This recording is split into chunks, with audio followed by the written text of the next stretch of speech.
வணக்கம். மாலை முரசு செய்திகளை விரிவாக பார்ப்பதற்கு முன்பாக முதல் தலைப்புச் செய்திகளை பார்க்கலாம். சென்னையில் கிண்டி, வடபழனி, ஈக்காட்டு தாங்கல், அண்ணா சாலை, 1000 விளக்கு உள்ளிட்ட பகுதியில் நீடித்து வரும் கனமழை. இரவில் இருந்து விட்டு விட்டு பெய்து வரும் மழையால் சாலையில் பெருக்கெடுத்து ஓடும் மழைநீர்.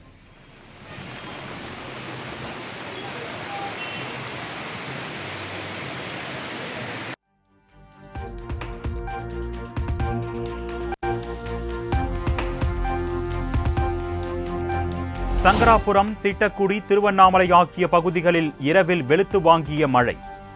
திடீரென பெய்த மழையால் வெப்பம் தணிந்து குளிர்ச்சியான சூழல்.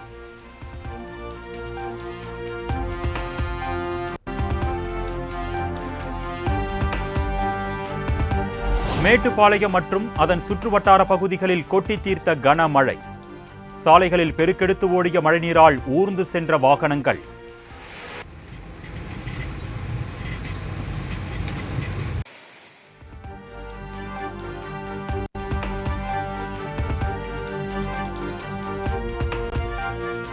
நீலகிரி மாவட்டம் கூடலூர் சுற்றுவட்டார பகுதிகளில் தொடர்ந்து பெய்து வரும் கனமழை. கோக்கால் குடியிருப்பு பகுதிகளில் நிலங்களில் ஏற்பட்ட விரிசல்களால் வீடுகள் மற்றும் சாலைகள் சேதம். அந்த வீடு இந்த நிலச்சரிவு இன்னும் நிலச்சரிவுன்னு சொல்கிறாங்க. நிலச்சரிவு கிடையாது. ஆஸ்பத்திரி விரிவுபடுத்துறதுக்காக மண் எடுத்ததுனால எங்கள் வீடு பாதிச்சிருச்சு. 6 வருஷமாக.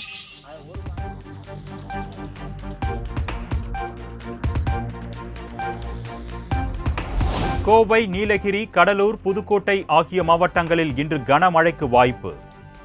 தஞ்சாவூர், திருவாரூர், நாகை, மயிலாடுதுறை மாவட்டங்களிலும் கனமழை பெய்யக்கூடும் என்றும் சென்னை வானிலை ஆய்வு மையம் கணிப்பு.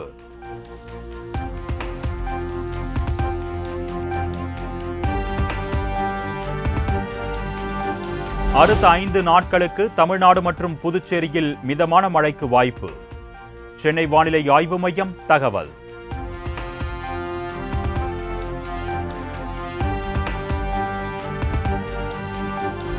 முதலமைச்சர் மு.க. ஸ்டாலின் தனது சொந்த தொகுதியான கொளத்தூரில் இன்று ஆய்வு. பல்வேறு திட்டங்களுக்கு அடிக்கல் நாட்டியும் பல்வேறு திட்டங்களை தொடங்கியும் வைக்கிறார்.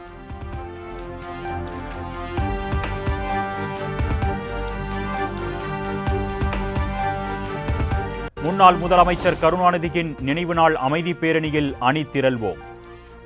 ஆகஸ்ட் 7ஆம் தேதி கருணாநிதியின் நினைவு நாளையொட்டி தொண்டர்களுக்கு முதலமைச்சர் மு.க. ஸ்டாலின் அழைப்பு.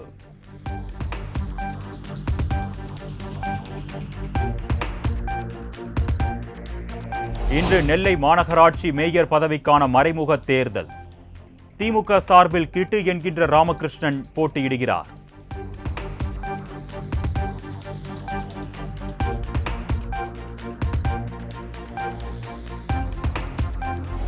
தமிழக மீனவர் பிரதிநிதிகளுடன் இன்று டெல்லி செல்கிறார் பாஜக மாநில தலைவர் அண்ணாமலை.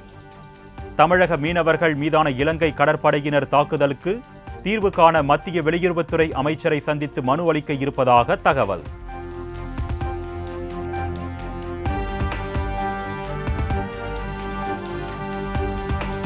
ஆம்ஸ்ட்ராங் குடும்பத்தினருக்கு கொலை மிரட்டல் விடுத்திருப்பது வன்மையாக கண்டிக்கத்தக்கது. கொலை மிரட்டல் விடுத்தவர்களை கண்டுபிடித்து காவல்துறையினர் உரிய நடவடிக்கை எடுக்க வேண்டும் என்றும் அம்பத்தூரில் தமிழ்நாடு காங்கிரஸ் கமிட்டி தலைவர் செல்வ பெருந்தகை வலியுறுத்தல். சொல்லியிருக்கிறார். எந்த பிரச்சனையும் ஏற்படாமல் பார்த்துக் கொள்கிறோம் என்று. அந்த அடிப்படையில் நானும் முதலமைச்சரை சந்திக்கும் பொழுது இது விஷயமாக பேச இருக்கிறேன். அது புலன் விசாரணையில் தான் தெரியும் யார் செஞ்சிருக்காங்கன்னு. புலன் விசாரணை கண்டுபிடிப்பார். நம்முடைய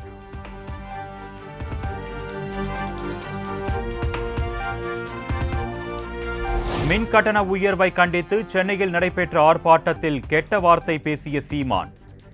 தனது செல்போனில் கெட்ட வார்த்தை பேசியதாகத்தான் இருக்கும் என்றும் விளக்கம். என் செல்போன் எடுத்து பாரு, எடுத்தோன்னு பாரு. எதுக்கு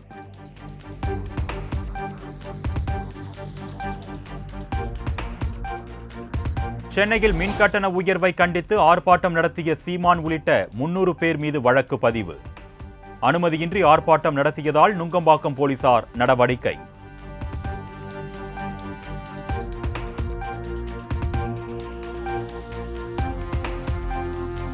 நாம் தமிழர் கட்சி தலைமை ஒருங்கிணைப்பாளர் சீமானுக்கு திருச்சி மாவட்ட காவல் கண்காணிப்பாளர் வருண்குமார் வக்கீல் நோட்டீஸ். சென்னையில் நடந்த ஆர்ப்பாட்டத்தில் காவல்துறையினரை தகாத வார்த்தையில் பேசியதற்காக சட்ட நடவடிக்கை.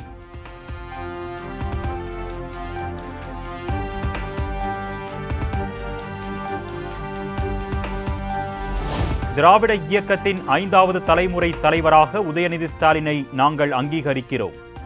திருவண்ணாமலையில் நடைபெற்ற நிகழ்ச்சியில் அமைச்சர் ஏவா வேலு பேச்சு.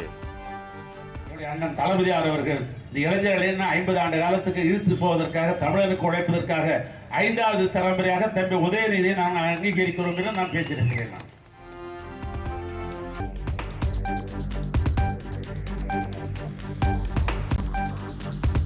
சட்டவிரோத பண பரிமாற்ற வழக்கில் ஜாமீன் கோரி செந்தில் பாலாஜி தாக்கல் செய்த மனு உச்சநீதிமன்றத்தில் இன்று மீண்டும் விசாரணை.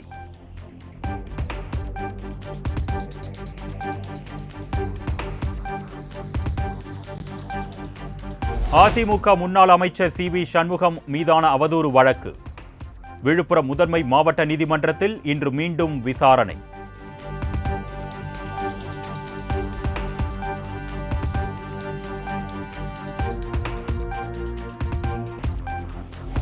நாகர்கோவில் நெல்லை 1-to-1 அரசு குளிர்சாதன பேருந்தில் பயணச்சீட்டு கட்டணத்தில் வித்தியாசம். பைபாஸ் வழி செல்வதற்காக 3 ரூபாய் கூடுதலாக வசூலிப்பதாக பயணி ஒருவர் குற்றச்சாட்டு. ஏசி பேருந்து இல்லை ஊரில் செல்லுகிற பேருந்து என்ன சொல்லி இரு வகையாக நீ பிரிச்சிருக்கிறாங்க.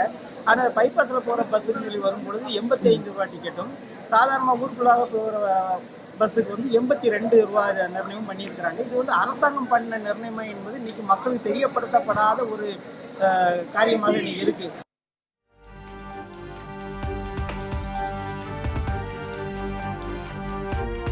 விடுமுறையொட்டி தஞ்சாவூர் மாவட்டம் கல்லணையில் குவிந்த ஆயிரக்கணக்கான சுற்றுலா பயணிகள். இயற்கை அழகை ரசித்தும் செல்ஃபி எடுத்தும் பொதுமக்கள் உற்சாகம்.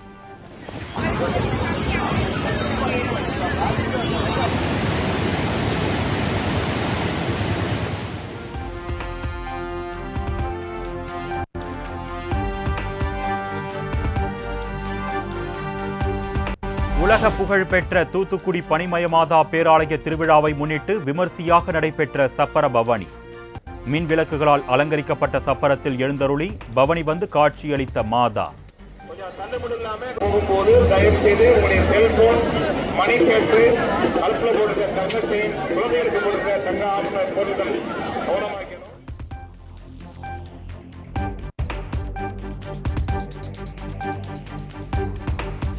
தூத்துக்குடி மாவட்டத்திற்கு இன்று உள்ளூர் விடுமுறை. தூய பனிமயமாதா பேராலய திருவிழாவையொட்டி மாவட்ட ஆட்சியர் அறிவிப்பு.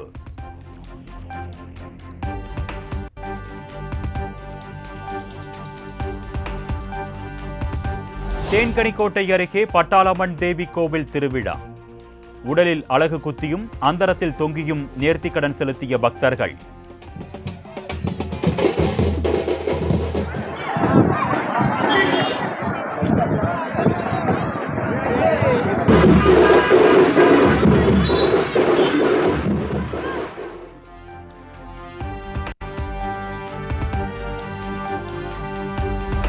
கடலூர் மாவட்டம் சேத்தியாத்தோப்பு கருப்புசாமி கோவிலில் ஆடி அமாவாசையை முன்னிட்டு 5001 பால்குட ஊர்வலம்.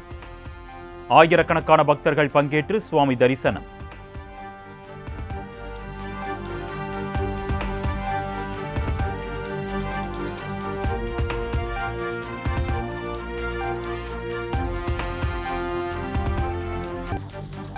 நடன கலைஞர் யாமினி கிருஷ்ணமூர்த்தி மறைவுக்கு பிரதமர் நரேந்திர மோடி இரங்கல்.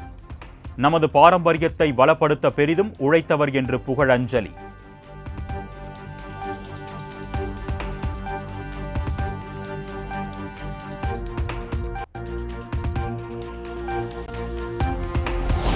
கேரளாவில் நீட் முதுகலை தேர்வு மையம் அமைப்பதற்கான அறிவிப்பு இன்று வெளியாகிறது.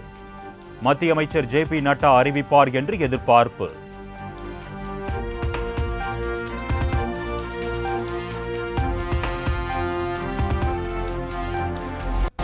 டெல்லி புதிய மதுபான கொள்கை பண பரிவர்த்தனை முறைகேடு வழக்கில் முன்னாள் துணை முதலமைச்சர் மணீஷ் சிசோடியா ஜாமீன் கோரிய மனு. உச்சநீதிமன்றத்தில் இன்று மீண்டும் விசாரணை.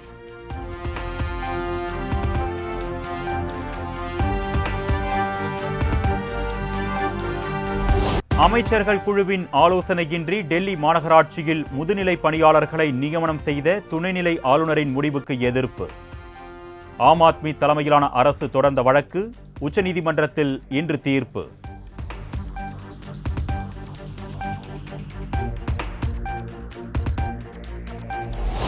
அசாம் மாநிலத்தில் பிறந்தவர்களுக்கு மட்டுமே அரசு வேலை வாய்ப்பு அளிக்கும் வகையில் புதிய சட்டம் கொண்டு வரப்படும். அம்மாநில முதலமைச்சர் ஹிமந்தா பிஸ்வா சர்மா தகவல்.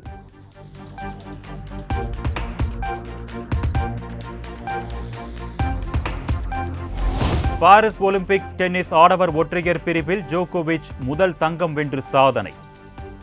இறுதிப் போட்டியில் ஸ்பெயின் வீரர் அல்காரஸை வீழ்த்தினார்.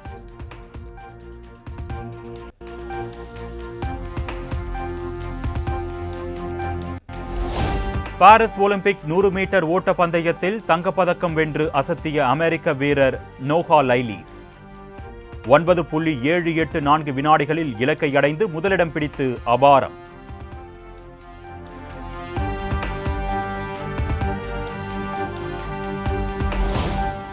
பாரிஸ் ஒலிம்பிக் குத்துச்சண்டை போட்டியில் பதக்கத்தை தவறவிட்ட இந்திய வீராங்கனை லவ்லினா காலிறுதியில் சீன வீராங்கனையிடம் வெற்றியை தவறவிட்டு வெளியேறினார்.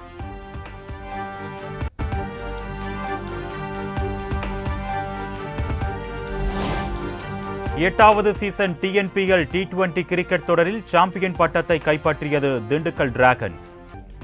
6 விக்கெட்டுகள் வித்தியாசத்தில் கோவை அணியை வீழ்த்தி மகுடம் சூடியது.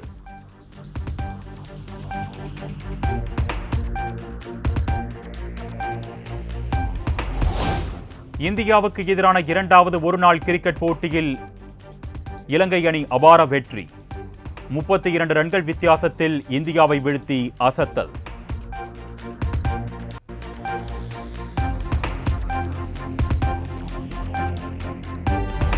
இலங்கை அணிக்கு எதிரான டெஸ்ட் தொடருக்கான இங்கிலாந்து அணி அறிவிப்பு. கேப்டன் பென் ஸ்டோக்ஸ், கஸ் அட்கின்சன் உள்ளிட்டோர் இடம்பெற்றுள்ளனர்.